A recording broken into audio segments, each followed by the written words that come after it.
Pozdrav i dobrodošli u moj grad Šibenik i na našu predivnu tvrđavu Barone.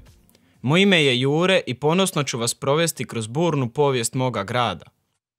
Moj grad i ovu tvrđavu izgradili su naši djedovi i zajedno ga obranili od svih zala koje nam je povijest pisala.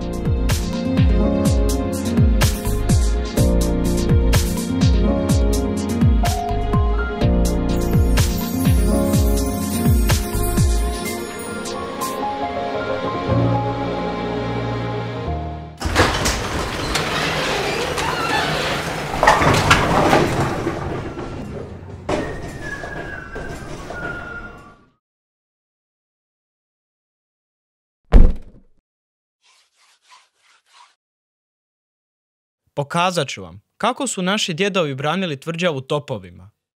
U ovom topu nalazi se vreća sa barutom, punjenje od slame, željezna kugla promjera 8 cm, pa ponovno punjenje od slame. A pogledajte sada ovo, alati koji su mi potrebni za ovaj podvig.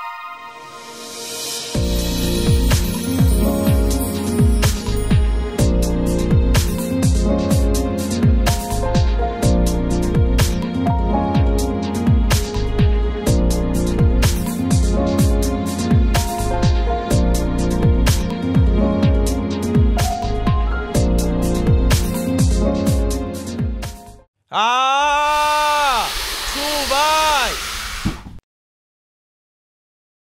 Ovo će biti jako zanimljiva točka. Jeste li spremni?